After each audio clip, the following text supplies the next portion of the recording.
A Life on Our Planet. My Witness Statement and a Vision for the Future. Book by David Attenborough. Introduction. Pripyat Ukraine का एक शहर है जिसे Soviet union ने बनाया था। एक समय यहाँ 50,000 इंजीनियर और साइंटिस्ट रहा करते थे जो उस समय रसिया के सबसे तेज दिमाग वाले लोग थे। आज परिप्यात में कई बिल्डिंग और अपार्टमेंट तो हैं, लेकिन सभी खाली पड़े हैं। परिप्यात चेर्नोबिल न्यूक्लियर पावर प्लांट के पास बसा हुआ था। 1986 में यहाँ एक रिएक्टर फट गया था, जिसके कारण परिप्यात में रहने वाले लोगों की जान चली गई थी। वह रिएक्टर डिजाइन में फॉल्ट और पावर प्लांट को गलत तरीके से ऑपरेट करने के कारण फटा था। उन साइंटिस्ट्स और इंजीनियर्स को, जो परिप्यात में रहते थे, इसका अंदाजा पहले से ही हो जाना चाहिए था। आखिरकार उनमें से ज्यादातर चेर्नोबिल के लिए काम करते थे, लेकिन इसके बजाय वह अपनी सैलरी और कंफर्टेबल जिंदगी के कारण अंधे हो चुके थे। जब यह हादसा हुआ तो सब चौंक गए, जबकि असल में इसका अंदाजा आसानी से लगाया जा सकता था। हम भी परिप्यात के लोगों की तरह हैं। हम एक इंटेलिजेंट सोसाइटी हैं जो भयानक तबाही के कगार पर खड़ा है, लेकिन हम इसके बारे में कुछ नहीं कर रहे हैं। यहाँ तबाही का मतलब न्यूक्लियर पावर से होने वाली बर्बादी नहीं है। यहाँ पर खतरा हमारे नेचुरल एनवायरनमेंट के बर्बाद होने से है। इस समरी में आप जानेंगे कि कैसे इंसान ने पिछली सेंचुरी में एनवायरनमेंट को गलत तरीके से इस्तेमाल किया है। हमने ज़मीन, हवा और समुद्र से लेकर जंगल और वहाँ रहने वाले जानवरों तक सब कुछ बर्बाद कर दिया है। आप नो बाउंड्री के मॉडल के बारे में भी सीखेंगे। हम नेचर के साथ कैसे कनेक्ट या इंटरैक्ट करते हैं, यह मेथड उसे एनालाइज करता है। नो बाउंड्रीज मॉडल फॉलो करना हमें एनवायरनमेंट को बचाने के साथ साथ एक स्टेबल सोसाइटी बनाए रखने में मदद करेगा। आखिर में यह समरी यह पता लगाएगी कि हमने जो नुकसान किया है हम उसे किस तरह से रिवर्स यानी पलट सकते हैं। यह आसान नहीं होगा, लेकिन अगर हम कुछ खास एरियाज पर फोकस करें तो ऐसा किया जा सकता है। शुरुआत में इसमें एनर्जी प्रोडक्शन और फूड प्रोडक्शन शामिल हैं। इंसान का इस पूरे यूनिवर्स में सिर्फ एक ही घर है, वह है अर्थ यानी हमारी पृथ्वी, लेकिन फिर भी हमने इसके एनवायरनमेंट को पूरी तरीके से बर्बाद कर दिया है और अब भी इसे नुकसान पहुंचाते जा रहे हैं। यह समरी हमें हमारी सबसे बड़ी गलतियों के बारे में बताएगी और यह पता लगाने में मदद करेगी कि हम इसे ठीक करने के लिए क्या कर सकते हैं। पार्ट 1। माई विटनेस स्टेटमेंट। 1937 में इंसानों की आबादी 2.3 बिलियन थी। ज़मीन का 66% हिस्सा जंगल और वहाँ रहने वाले जानवरों से भरा था। एटमॉस्फेयर में कार्बन की मात्रा 280 पर मिलियन था। उस समय इस बुक के ऑथर डेविड अटेनबोरो 11 साल के थे। कम उम्र से ही उन्हें प्रकृति को एक्सप्लोर करना पसंद था। वह पत्थरों में फॉसिल्स खोजने के लिए अपनी साइकिल से ईस्टर्न लीसेस्टर जाया करते थे। उन्हें जो नई नई चीज़ें मिलीं, उन्होंने उनके अंदर यह जानने की इच्छा भी बढ़ाई कि नेचर कैसे काम करता है। आप अपने आसपास जितने भी जिंदा चीज़ों को देखते हैं, वह सब एवोल्यूशन नाम के प्रोसेस से हुआ है। सालों से जीवों ने एनवायरनमेंट के बहुत से चैलेंजेस का सामना किया है। सिर्फ वही जीव अपनी आबादी बढ़ा पाए जो जिंदा बच पाए थे। इसलिए उनके कैरेक्टरिस्टिक्स यानी विशेषताएं बच पाई, जबकि बाकियों की खत्म हो गई। लेकिन धीरे धीरे होने वाले एवोल्यूशन के प्रोसेस में कई बार बाद बड़ी बाधाएं आई। पृथ्वी लगभग 4 बिलियन सालों से मौजूद है और उस दौरान 5 बार कई प्रजातियां यानी स्पीशीज पूरी तरह से खत्म हो गई थीं। यह ऐसी सिचुएशन है जहां हजारों जीव बहुत कम समय के अंदर मर जाते हैं। इसके कारण उस समय तक हुई पूरी एवोल्यूशन पलट जाती है यानी रिवर्स हो जाती है। इस तरह पृथ्वी पर जीवन को फिर से फर्स्ट स्टेज से शुरुआत करनी पड़ी। आखिरी एक्सटिंक्शन पृथ्वी से एक बड़ा मीटियोर टकराने के कारण हुआ था। इसके टकराने के फोर्स से कई भयंकर सुनामी आई थी। इस समय इतनी धूल उड़ी थी कि कई सालों तक सूरज की रोशनी ब्लॉक हो गई थी। मीटियोर की गर्मी से दुनिया में हर तरफ आग लग गई थी। जो जानवर आग में जलकर नहीं मरे, वह आग से निकली कार्बन डाइऑक्साइड से मर गए थे। इसी बड़े एक्सटिंक्शन की वजह से डायनासोर्स की प्रजाति खत्म हो गई थी। उसके बाद से 66 मिलियन सालों से नेचर जीवन को दोबारा बनाने का काम कर रही है। एक तरीके से हम इस आखिरी बड़े एक्सटिंक्शन के प्रोडक्ट हैं। इंसान 2 मिलियन साल पहले इवॉल्व होना शुरू हुए थे, यानी उसका विकास शुरू हुआ। इसमें सबसे खास या चौंकाने वाला फीचर था ब्रेन का तेजी से ग्रो करना। जैसे जैसे हमारा ब्रेन बढ़ा, हमारी इंटेलिजेंस यानी बुद्धि भी बढ़ी। इससे हमारे एवोल्यूशन में बदलाव आया, जिसके कारण इंसानों की प्रजाति यूनिक बनी। इसके कारण अलग अलग कल्चर का डेवलपमेंट हुआ। कल्चर का मतलब होता है अपने ही प्रजाति के जीव को इन्फॉर्मेशन पास करना या देना। इसे आमतौर पर सिखाकर या ऑब्जर्व करके पाया जाता है। चिंपैंजी और डॉल्फिन जैसे कुछ ही जीव हैं जिनमें कल्चर होता है, लेकिन इनमें से कोई भी हमारे जितना कॉम्प्लेक्स जीव नहीं है। कल्चर से एवोल्यूशन में तेजी आती है क्योंकि हम टेक्निक्स को एक पीढ़ी से दूसरी पीढ़ी में पास करते जाते हैं। दूसरे जीवों को मौसम के हिसाब से ढलना पड़ता है, लेकिन हम आग जलाकर ठंड से बच सकते हैं। हम अगली पीढ़ी में इंपॉर्टेंट क्वालिटीज जीन्स के बजाय कल्चर के जरिए पास करते हैं। कल्चर के साथ साथ ये हमारी खुशकिस्मती है कि हम बहुत ही स्टेबल ज्योग्राफिकल पीरियड में रह रहे हैं। हम अभी होलोसीन ईपॉक में रह रहे हैं, जो 11,650 साल पहले शुरू हुआ था। पिछले 10,000 सालों में ग्लोबल टेम्परेचर कभी भी 1 डिग्री सेल्सियस से ज्यादा बढ़ा या घटा नहीं है। होलोसीन की स्टेबिलिटी कई जीवों के कॉन्ट्रिब्यूशन के कारण मुमकिन हुई है। फाइटोप्लैंक्टन और पेड़ों ने एटमॉस्फेयर में ऑक्सीजन और कार्बन के बैलेंस को मैनेज किया है। जानवरों के बड़े बड़े झुंडों ने घास वाली जमीन को कंट्रोल और फर्टिलाइज किया है। मैंग्रोव और कोरल रीफ्स ने समुद्र में कॉम्प्लेक्स इकोसिस्टम को बनाया और मेंटेन किया है। होलोसीन एनवायरनमेंट में कई जंगली जानवर भी हैं जिन्होंने खास तौर पर इंसानों की मदद की है। गेहूं और बार्ली जैसी फसल उगने वाली जगह के आकार के मुकाबले काफी ज्यादा न्यूट्रिशियस हैं। भेड़ और बकरी जैसे जानवरों ने हमें मीट और दूध दिया और वह न्यूट्रिशन दिया जो हमें पेड़ पौधों से नहीं मिल सकते। हर पीढ़ी के साथ इंसान के एवोल्यूशन की तेजी बढ़ती गई, लेकिन ऐसा सिर्फ होलोसीन ईपॉक के स्टेबल एनवायरनमेंट के कारण मुमकिन हुआ था। यह स्टेबिलिटी पृथ्वी में अलग अलग जीवों के कारण बनी हुई है। 1954 में इंसानों की आबादी 2.8 बिलियन थी। पृथ्वी की 64% जमीन जंगल और वहां रहने वाले जानवरों से भरी थी। एटमॉस्फेयर में कार्बन डाइऑक्साइड की मात्रा हर 1 मिलियन में 310 थी।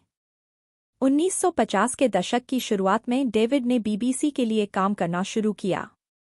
शुरुआत में उन पर सभी नॉन फिक्शन प्रोग्राम बनाने की जिम्मेदारी थी, लेकिन जब स्टेशन बढ़ता गया तब वह नेचर के बारे में शो बनाने में स्पेशलाइज कर पाए। उनमें से एक प्रोग्राम था ज़ू क्वेस्ट।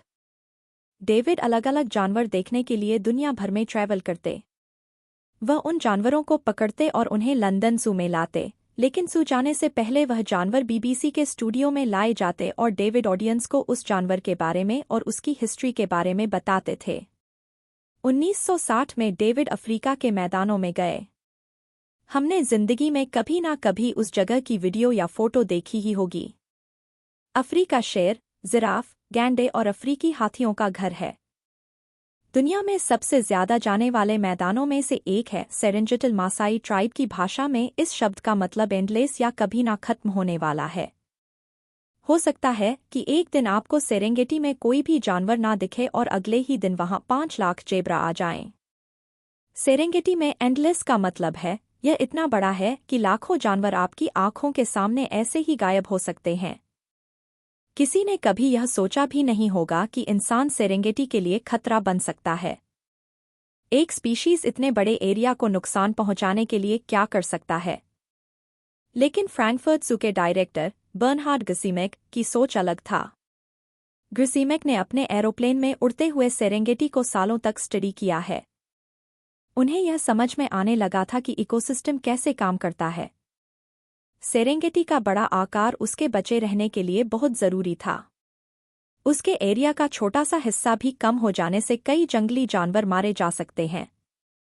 जब एंटेलोप, हिरण, इम्पाला वगैरह का झुंड वहां एक जगह खाने के लिए रुकता तो पूरी घास खाकर खत्म कर देता था, वहां सिर्फ घास की जड़ें रह जाती।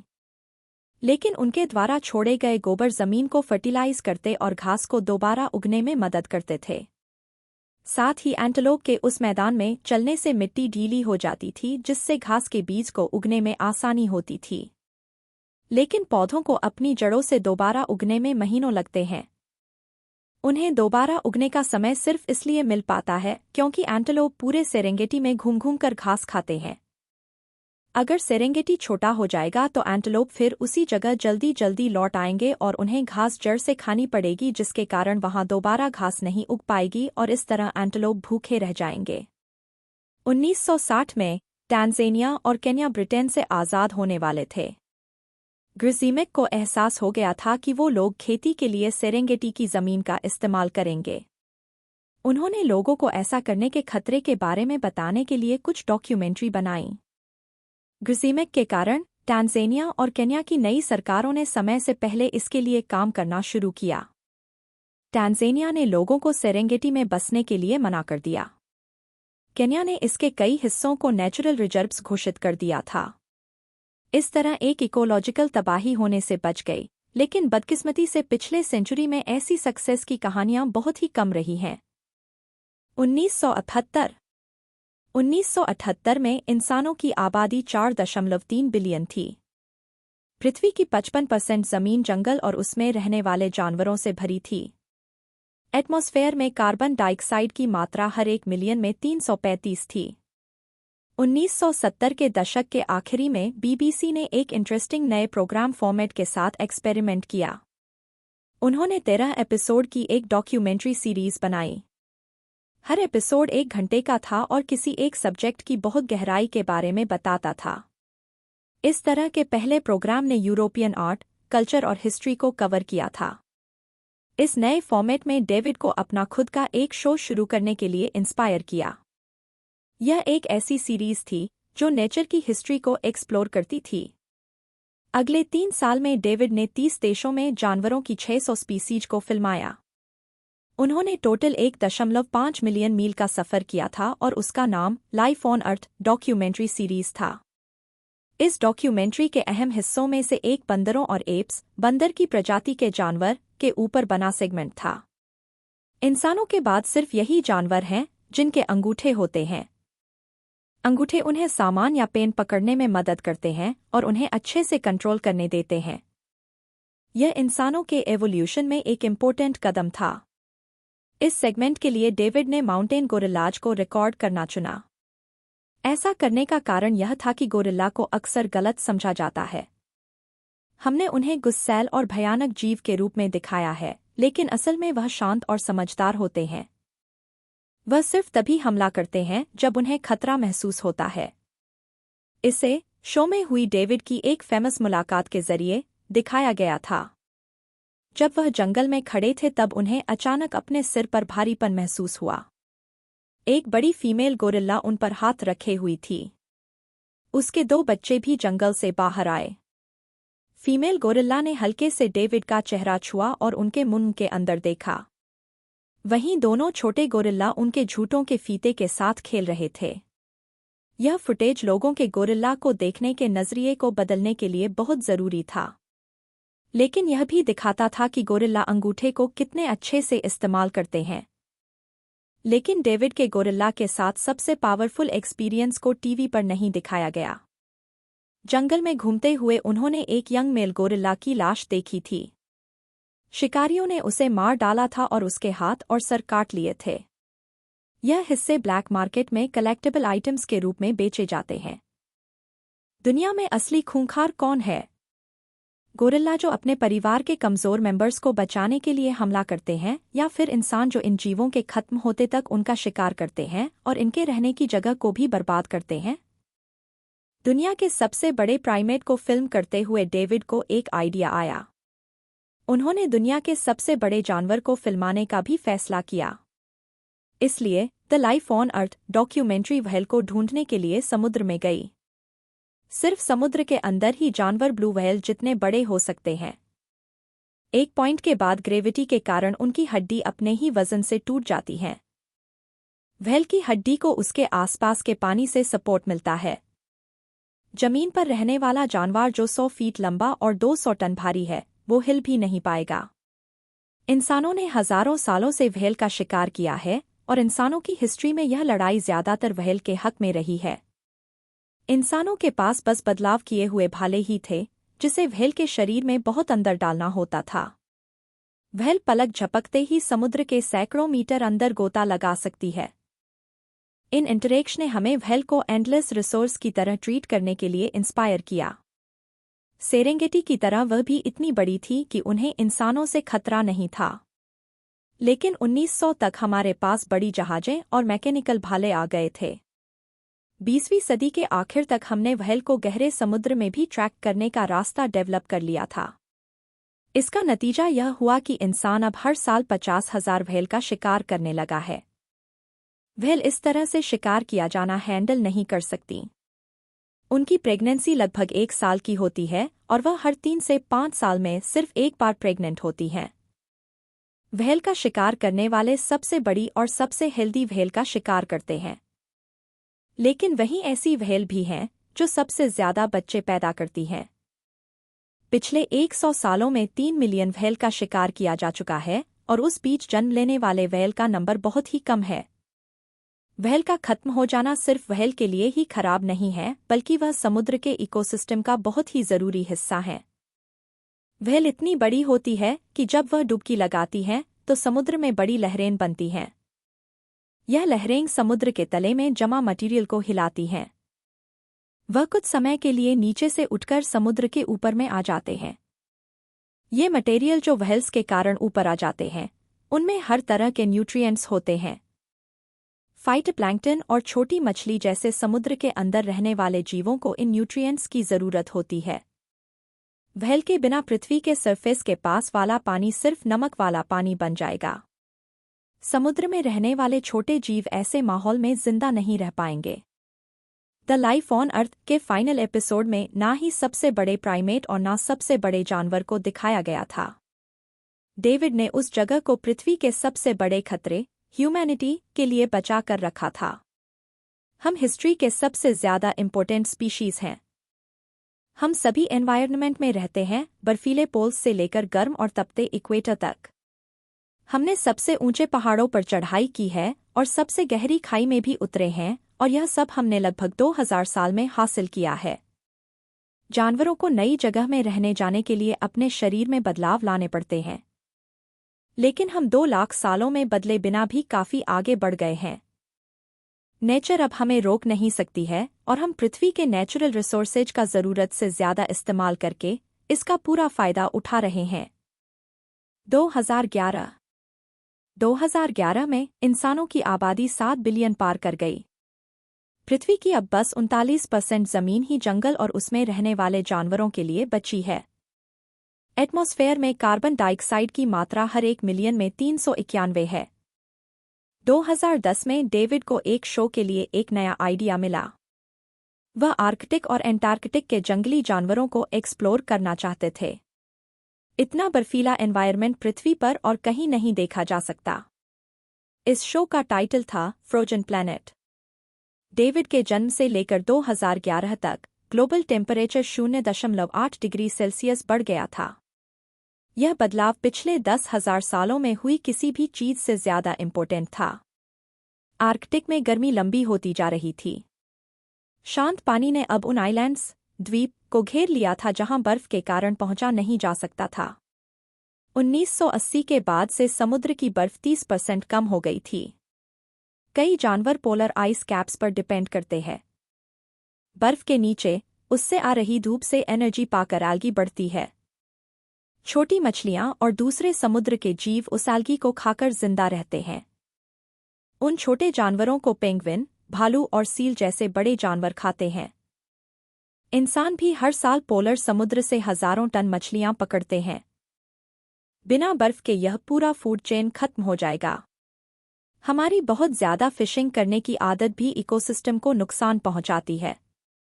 इंसान हर साल समुद्र से 80 मिलियन टन सी फूड पकड़ते हैं और व्हेल्स की ही तरह सी फूड के पास भी रिप्रोड्यूस करने के लिए काफी समय नहीं होता।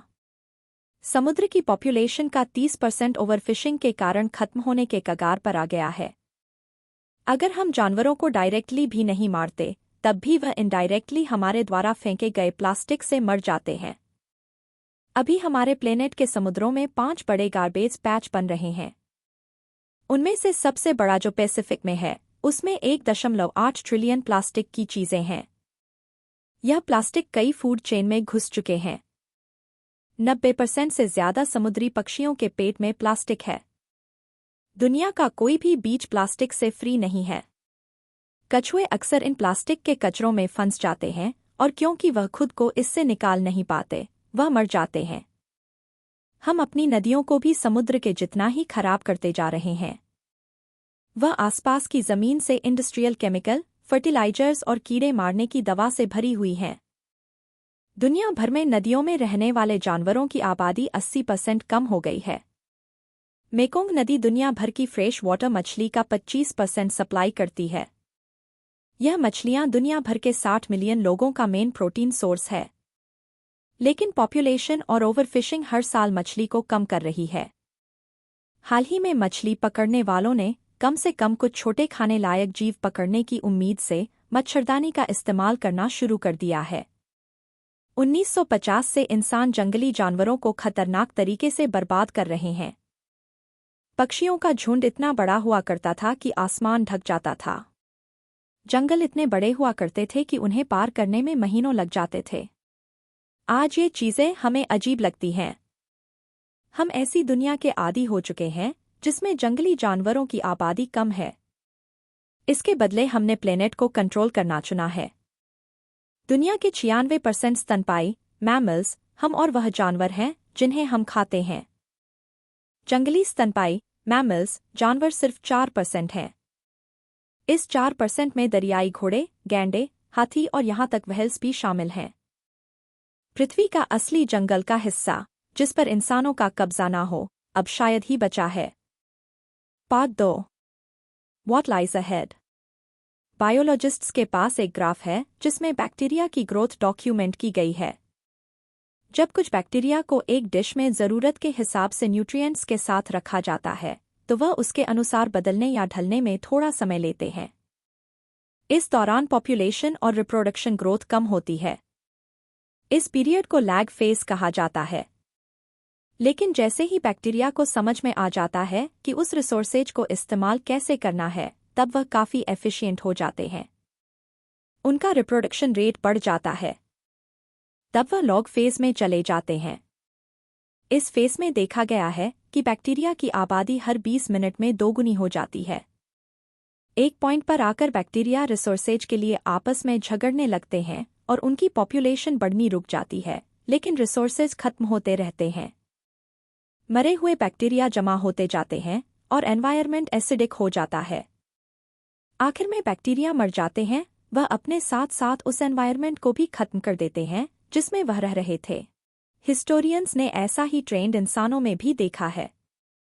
1800 तक दुनिया में इंसानों की आबादी 1 बिलियन से कम थी। उससे पहले ह्यूमैनिटी लैग फेज में थी। 1960 में हम 3 बिलियन हो गए और 1999 तक डबल होकर 6 बिलियन हो गए। ह्यूमैनिटी अभी लॉग फेज में है। अगर हम इसी स्पीड में बढ़ते रहे तो हमारा खत्म होना पक्का है। लेकिन हमारा लॉग फेज बर्बाद होने से बिल्कुल उल्टा है। लोग पहले से कहीं ज्यादा लंबी और हेल्दी जिंदगी जी रहे हैं। हमने इंसानों के हक और डेमोक्रेसी में बहुत ज्यादा डेवलपमेंट किया है। साइंस और टेक्नोलॉजी ने हमारी जिंदगी को पहले के मुकाबले ज्यादा कंफर्टेबल बना दिया है। लेकिन इनमें से कोई भी प्रोग्रेस हमेशा के लिए नहीं होती है। जोहन रॉकस्ट्रॉम और विल स्टेफन 2 साइंटिस्ट हैं जिन्होंने नो बाउंड्रीज मॉडल को डेवलप किया है। उन्होंने एनवायरनमेंट के 9 जरूरी कंपोनेंट्स का पता लगाया है। हम इन कंपोनेंट्स को बस एक सर्टेन लेवल तक ही डैमेज कर सकते हैं। उससे थोड़ा भी ज्यादा करना हमारे प्लेनेट और इंसानों को खतरे में डाल सकता है। वह 9 बाउंड्रीज हैं। ओजोन लेयर का कम होना, क्लाइमेट चेंज, समुद्र में एसिड का मिलना, केमिकल पोल्यूशन, फर्टिलाइजर का इस्तेमाल, फ्रेश वाटर विथड्रॉल, जमीन को बदलना, बायोडाइवर्सिटी में कमी, हवा में पोल्यूशन। हमने पहले ही क्लाइमेट चेंज, जमीन को बदलने, फर्टिलाइजर का इस्तेमाल और बायोडाइवर्सिटी में कमी की बाउंड्रीज को पार कर दिया है। केमिकल और हवा के पोल्यूशन की लिमिट का हिसाब अभी भी नहीं लगाया जा सका है। लेकिन शायद हमने उसे भी पार कर दिया है। यहाँ बताया गया है कि अगर हमने इन सभी 9 बाउंड्रीज के अंदर वापस आने के लिए कुछ नहीं किया तो क्या हो सकता है। अमेज़न के जंगलों को दशकों से काटा जा रहा है। लोग लकड़ी बेचने के लिए पेड़ काटते हैं और जमीन को खेती के लिए रख लेते हैं। 2030 तक यह अपने असली आकार का सिर्फ 75% रह जाएगा। यह सुनने में अभी बड़ा लग सकता है, लेकिन यह इतना छोटा है कि इससे फॉरेस्ट डाइबैक या जंगल का मरना शुरू हो सकता है। अमेज़न एक रेन फॉरेस्ट है। यह भाप बनाता है जो ऊपर के बादलों को बारिश के लिए पानी से भरता है। जंगल का मरना तब शुरू होगा जब अमेज़न इतना छोटा हो जाएगा कि वह अपने ज़रूरत के हिसाब से बारिश नहीं बना पाएगा। इसका बाहरी हिस्सा सेरेंगेटी की तरह मैदान में भी बदल जाएगा। इससे जंगल के मरने की स्पीड तेज हो जाएगी और आखिरकार पूरा अमेज़न एक सूखी जगह में बदल जाएगा। अमेज़न रेन फॉरेस्ट में तमाम जंगली जीवों के 10% जीव रहते हैं। अगर यह जंगल मर जाता है तो बायोडाइवर्सिटी में बड़ा नुकसान होगा। ऐसे जीव जिसका पता हम अभी नहीं लगा पाए हैं, जो हमें नए खाने, दवाइयाँ और दूसरे मटेरियल दे सकते हैं, वह गायब हो जाएंगे। नमी के लेवल में बदलाव साउथ अमेरिका में सूखे का कारण बनेगा। अगर हम करंट लेवल के जितना ही कार्बन छोड़ते रहे तो 2040 तक पोलर आइस कैप गायब हो सकते हैं। नॉर्थ में हमेशा के लिए जमी हुई मिट्टी को पर्माफ्रॉस्ट के नाम से जाना जाता है। पर्माफ्रॉस्ट में 1.4 ट्रिलियन टन कार्बन कैद है। यह उस कार्बन का 4 गुना है जो 1800 से अब तक इंसान ने छोड़ी है। अगर बर्फ पिघलती है तो यह पूरी कार्बन एटमॉस्फेयर में चली जाएगी। कार्बन डाइऑक्साइड पानी में मिलकर कार्बनिक एसिड बनाती है। यह समुद्री जीव और कोरल रीफ जैसे समुद्री इकोसिस्टम के लिए खास तौर पर खतरनाक है। अगर आइस कैप पिघलती है तो शायद 2050 तक हम फिशिंग इंडस्ट्री को खत्म होते हुए देखेंगे। आधे बिलियन से ज्यादा लोग अपना मेन खाने का सोर्स और पैसे कमाने का जरिया खो देंगे। समुद्र से मिलने वाले खाने में गिरावट जमीन में मिलने वाले खाने पर प्रेशर डालेगी। 2080 तक दुनिया के ठंडे इलाकों की मिट्टी खत्म हो चुकी होगी। लंबे समय से डाले जा रहे फर्टिलाइजर ने मिट्टी की क्वालिटी को खराब कर दिया होगा। गर्म जगह की फसलों को अनस्टेबल टेम्परेचर और बारिश से नुकसान होगा। एक स्पीशीज के रूप में हमारी सक्सेस का कारण होलोसीन की एनवायरनमेंटल स्टेबिलिटी है। फिर भी हम इस एनवायरनमेंट को बर्बाद करने के रास्ते पर हैं। एहसान मानिए कि अभी भी सारी उम्मीद खत्म नहीं हुई है। उस डिश में बैक्टीरिया की तरह हम इस प्लेनेट पर अकेले नहीं रहते हैं। लाखों पेड़ पौधे और जानवर हमारे एक्शन को इकोसिस्टम में बैलेंस कर सकते हैं। एनवायरनमेंट को बचाने का तरीका यह है कि उन जीवों को अपना काम करने दिया जाए। हमने अब तक जो डैमेज किया है उसे पलटने के लिए हमें दुनिया को रीबिल्ड यानी फिर से जगाने की जरूरत है। Part 3 moving beyond growth. 9 boundary model साफ साफ एनवायरनमेंट को बचाने का रास्ता बताती है। हमें ग्रीनहाउस गैस का बनना और उसे फैलने से कम करना होगा। ज्यादा केमिकल फर्टिलाइजर इस्तेमाल बंद करना होगा। हमें जंगल को इंसान के रहने और खेती करने की जगह बनाना बंद करना होगा। अगर हम दूसरी बाउंड्रीज पर ध्यान देते हुए ऐसा करते हैं तो बायोडाइवर्सिटी का नुकसान रुक जाएगा। पहली चीज जिसे हमें कंट्रोल करने की जरूरत है वह है हमारी ग्रोथ। दुनिया भर की इकॉनमी लगातार ग्रोथ करने पर फोकस्ड है। पॉलिटिशियन और बिजनेसमैन सक्सेस को नापने के लिए एक स्टैटिस्टिक का इस्तेमाल करते हैं जो है जीडीपी ग्रोथ। लेकिन एक ऐसी दुनिया में जहां रिसोर्सेज लिमिटेड हैं, वहां कुछ भी लगातार ग्रो नहीं कर सकता। हमारी ग्रोथ किसी और चीज को बर्बाद करके आ रही है। हम ऐसे कई इकोसिस्टम्स और स्पीसीज का एग्जाम्पल देखते हैं जो नेचर में बिना ग्रोथ के जीते हैं। एक पुराने पेड़, एक कोरल रीफ या एक चींटियों की कॉलोनी को लीजिए। वह मैच्योर होने तक बढ़ते हैं, फिर कई सालों तक वैसे ही रहते हैं। उनका लॉग फेज स्टेबिलिटी के एक पीरियड के साथ खत्म होता है, बर्बादी से नहीं। इसलिए इकोनॉमिस्ट ने सक्सेस को नापने के नए तरीके खोजने शुरू कर दिए हैं। उनमें से एक है हैप्पी प्लैनेट इंडेक्स। यह एक देश के एनवायरमेंटल वेल बीइंग को इंसान के वेल बीइंग से मिलाता है। यह सिंपल इकोनॉमिक स्टैटिस्टिक्स से आगे देखता है। हैप्पी प्लैनेट इंडेक्स में कोस्टा रिका और मेक्सिको जैसे देश टॉप पर हैं। यह देश जीडीपी के हिसाब से गरीब दिखते हैं, लेकिन इनके इंसानों की वेल बीइंग का लेवल यूके या यूनाइटेड स्टेट्स ऑफ अमेरिका के समान है। यह देश इंडेक्स में टॉप पर इसलिए है क्योंकि यह वाइल्ड लाइफ में अमीर है, लेकिन हैप्पी प्लैनेट इंडेक्स परफेक्ट नहीं है। नॉर्वे जैसे देश एनवायरनमेंट को बर्बाद करते हुए भी ऊंचे रैंक में हैं। ऐसा इसलिए है क्योंकि यह खुशहाल लोगों वाला एक अमीर देश है। वहीं बांग्लादेश जैसे देशों में खराब लिविंग कंडीशन होने के बाद भी ऊंचे रैंक पर हैं। उनके वाइल्ड लाइफ पर इंसानों के सोशियो इकोनॉमिक प्रॉब्लम्स के बाद भी कोई असर नहीं पड़ा।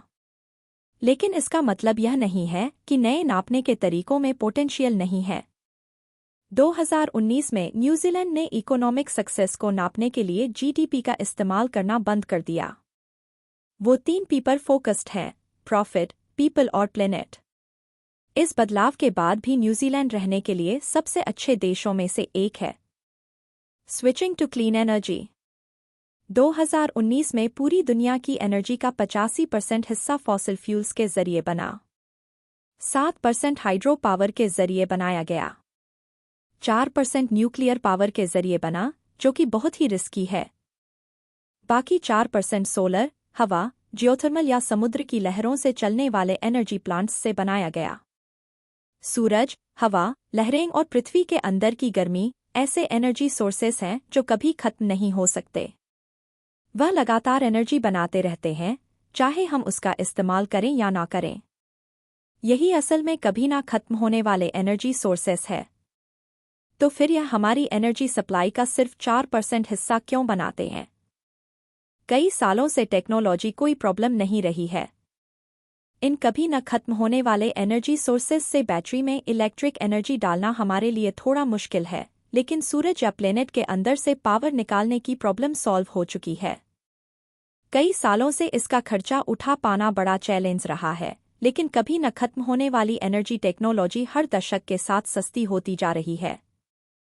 सरकारों के पास ऐसे तरीके अपनाने से बचने का कोई कारण नहीं है। इसके बजाय परेशानी असल में लालच है। इसका मतलब यह है कि कुछ लोगों की अमीरी फॉसिल फ्यूल इंडस्ट्री पर टिकी हुई है। दुनिया के 10 में से 6 सबसे बड़े कॉरपोरेशन ऑयल और गैस कंपनियां हैं। कई बैंक और पेंशन फंड ने इन कंपनियों में इन्वेस्ट किया है। कई सरकारें और इंडस्ट्रीज फॉसिल फ्यूल से बनी एनर्जी पर चलती हैं। लेकिन कभी न खत्म होने वाले एनर्जी सोर्सेस से सोसाइटी को होने वाले फायदे इन सब परेशानियों से ज्यादा है। एक कार्बन फ्री दुनिया में कम शोर और ज्यादा साफ पानी होगा और खराब हवा के कारण होने वाली लाखों मौतों से बचा जा सकेगा। साफ एनर्जी में स्विच करना नामुमकिन नहीं है। अल्बानिया, आइसलैंड और पैराग्वे ने इलेक्ट्रिसिटी के लिए फॉसिल फ्यूल को इस्तेमाल करना पूरी तरीके से बंद कर दिया है। 8 और देश कार्बन बेस्ड फ्यूल का इस्तेमाल अपने देश की एनर्जी की ज़रूरतों के 10% या उससे कम के लिए करते हैं। यह सभी देश साउथ अमेरिका या अफ्रीका के डेवलप हो रहे देश हैं। इससे यह साबित होता है कि साफ एनर्जी में स्विच करने के लिए किसी देश को अमीर होने की ज़रूरत नहीं है। रीबिल्डिंग दी सीज। फिशिंग दुनिया का सबसे बड़ा वाइल्ड हार्वेस्ट है। लेकिन यह सिर्फ तभी तक है जब तक हम संभलकर फिशिंग करें। इस समय हम कई जगहों पर बहुत सारे जीवों की फिशिंग कर रहे हैं। हम खतरनाक फिशिंग टेक्निक्स का इस्तेमाल कर रहे हैं जो समुद्र के इकोसिस्टम को बर्बाद कर देते हैं। इसका उपाय यह है कि दुनिया भर में मरीन प्रोटेक्टेड एरियाज (MPAs) बनाए जाएं। यह ऐसी जगह है जहां नावों को फिशिंग करना मना है। इसका नतीजा यह होगा कि समुद्र में रहने वाले जीवों को बढ़ने और रिप्रोड्यूस करने के लिए जगह मिल जाएगी। मछलियां जब ज्यादा उम्र की हो जाती हैं तो वह ज्यादा बच्चे देती हैं। इसलिए MPA में मछलियों की आबादी बहुत ज्यादा बढ़ जाएगी और फिर ये मछलियां खुले समुद्र में निकल जाएंगी जहां उन्हें पकड़ा जा सकता है। कैबो पल्मो, मेक्सिको के लोगों ने इस टेक्निक के एक एग्जाम्पल का इस्तेमाल किया था। 1990 में कैबो पल्मो के आसपास के समुद्र में बहुत ज्यादा फिशिंग की गई थी। मछलियों की कमी होने के कारण फिशिंग कम्युनिटी ने मरीन साइंटिस्ट से इसका हल मांगा। साइंटिस्ट में मछली पकड़ने वालों को 7,000 हेक्टेयर साइज का MPA बनाने को कहा। इस एरिया को 1995 में बनाया गया और तुरंत ही वहां रहने वालों को सबसे मुश्किल साल झेलने पड़े। वह बहुत कम मछलियां पकड़ते और सरकार द्वारा दिए गए फूड वाउचर के सहारे जिंदा रहे। 2005 में वहां के लोगों ने नोटिस किया कि शार्क उनके समुद्र में लौट रही हैं। वहां के सिर्फ बड़े बूढ़ों ने अपने बचपन में शार्क देखी थी। उन्हें एहसास हुआ कि समुद्र का इकोसिस्टम खुद को दोबारा जिंदा कर रहा है। 2010 तक एमपीए की मछलियों की आबादी 1995 के मुकाबले 400% बढ़ गई थी। जल्द ही मछलियां आसपास के एरिया में तैरने लगीं। उस दौरान यंग मछली पकड़ने वाले लोगों ने पहले से कहीं ज्यादा मछलियां पकड़ी थीं। मछली की आबादी को बचाने के साथ साथ हमें फिशिंग भी समझदारी से करनी चाहिए।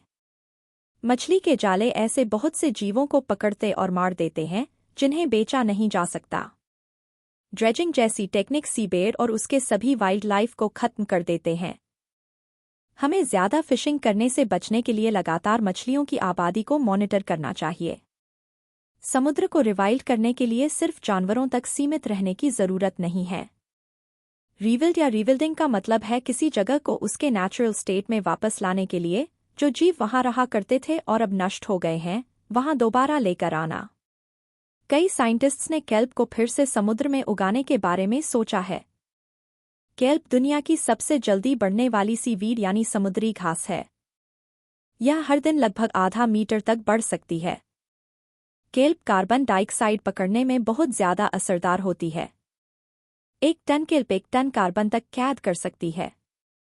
केल्प को खाने या फ्यूल के सोर्स के रूप में भी इस्तेमाल किया जा सकता है। यह प्रोसेस बहुत ही एफिशिएंट होगा क्योंकि केल्प बढ़ने के लिए हमारे साथ जमीन का इस्तेमाल करने के लिए मुकाबला नहीं करती। Rebuilding the land.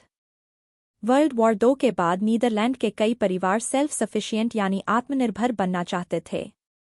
1950 में उन्होंने जमीन खरीदी और छोटे खेत बनाए। वह कुछ फसल और सब्जियां उगाते और कुछ जानवरों को पालते। उन किसानों की नई पीढ़ी सिर्फ खुद को खिलाकर खुश नहीं थी। 1970 में नीदरलैंड के खेती का तरीका बहुत इंडस्ट्रियलाइज्ड हो गया था। उन्होंने अपने जंगली पौधे और घास मारने की दवा, कीड़े मारने की दवा और फर्टिलाइजर के इस्तेमाल को बहुत बढ़ा दिया था। फार्म में होने वाले काम को उन्होंने डीजल और केमिकल के जरिए करना शुरू किया। इसके कारण नीदरलैंड के एनवायरनमेंट को नुकसान झेलना पड़ा। बायोडाइवर्सिटी, पानी और हवा की क्वालिटी बहुत गिर गई थी। इसके कारण तीसरी पीढ़ी को नए तरीका अपनाने पड़े। वह एनवायरनमेंट को बचाते हुए अपने प्रोडक्टिविटी को बढ़ाना चाहते थे। 1990 की नई पीढ़ी ने अपने खेतों में विंड टरबाइन, हवा से चलने वाली मशीन बनाए। इन मशीन से बनने वाली बिजली का इस्तेमाल उन्होंने ग्रीन हाउस को गर्म रखने के लिए किया। लोगों ने अपनी फसलों में पानी देने के लिए बारिश के पानी को इकट्ठा करना शुरू किया। कीड़े मारने की दवाई की जगह उन्होंने छिपकली जैसे एनवायरनमेंट में कीड़ों के शिकारियों का इस्तेमाल किया। लोगों ने फसलों के मरे हुए पत्तों और डंडियों से अपना खुद का फर्टिलाइजर बनाना शुरू किया। डच फार्म सिर्फ इको फ्रेंडली ही नहीं बल्कि दुनिया में सबसे ज्यादा प्रोडक्टिव फार्म्स में से एक है। अगर सभी किसानों की सोच डच किसानों की तरह हो जाए तो हम खाने की परेशानी को आसानी से सुलझा सकते हैं। एनवायरनमेंट को सबसे ज्यादा नुकसान पहुंचाने वाला खाने का प्रोडक्शन है मीट इंडस्ट्री। दुनिया भर के खेतों का 80% हिस्सा मीट और डेयरी प्रोडक्शन के लिए इस्तेमाल होता है। इनमें से ज्यादातर जमीन को सोयाबीन उगाने के लिए इस्तेमाल किया जाता है, जिसे सूअर और मुर्गी को खिलाया जाता है। मीट खाना एनर्जी पाने का अच्छा तरीका नहीं है। एक जेब्रा के बारे में सोचिए जो घास खाकर एनर्जी पाता है। इसे बड़ा होने सालों लगते हैं। फिर यह एक शेर द्वारा सिर्फ एक बार खाने के लिए मार दिया जाता है। जेब्रा द्वारा खाई गई एनर्जी का सिर्फ 1% हिस्सा ही शेर को मिलता है। इसलिए मीट इंडस्ट्री के लिए इतनी ज्यादा जगह का इस्तेमाल होता है। हमें चिकन को तब तक खाना खिलाना पड़ता है जब तक वो बड़ा होकर काटने लायक ना हो जाए और अक्सर चिकन काटने के बाद एक ही वक्त का खाना बन पाता है। पुराने समय में मीट प्रोडक्शन बड़ी प्रॉब्लम इसलिए नहीं थी क्योंकि तब लोग मीट कम खाते थे। लेकिन समय के साथ लोग अमीर होते गए और मीट सस्ता।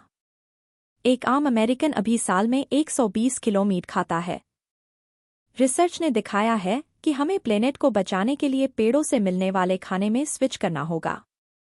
इंसान अभी जितना मीट खाता है उतना मीट पैदा करने के लिए पृथ्वी पर जगह नहीं है। नेचर को बचाने के साथ साथ पेड़ों से मिलने वाले खाने के कई फायदे भी हैं, जैसे यह मोटापे, कैंसर और दिल की बीमारी से होने वाली मौत को 20% कम कर सकता है। कंक्लूजन। सबसे पहले आपने डेविड के नजरिए से नेचर के बारे में जाना। हमारे बचे रहने का कारण इकोलॉजिकल हिस्ट्री का स्टेबल पीरियड है, जिसे होलोसीन कहते हैं। लेकिन जैसे जैसे हम एक स्पीसीज के रूप में बढ़ते गए, हमने नेचुरल एनवायरनमेंट को बर्बाद करना शुरू कर दिया। हमने जमीन और समुद्र में रहने वाले जानवरों का जरूरत से ज्यादा शिकार किया। हमने खेत बनाने के लिए जंगलों को काट दिया। हमने एटमॉस्फेयर में कार्बन छोड़ा और इनडायरेक्टली पोलर आइस कैप्स के पिघलने का कारण बने। दूसरा, आपने इंसानों के एक्शन के बुरे नतीजों के बारे में सीखा। हमने 9 प्लेनेटरी बाउंड्रीज में से 4 को क्रॉस कर दिया है।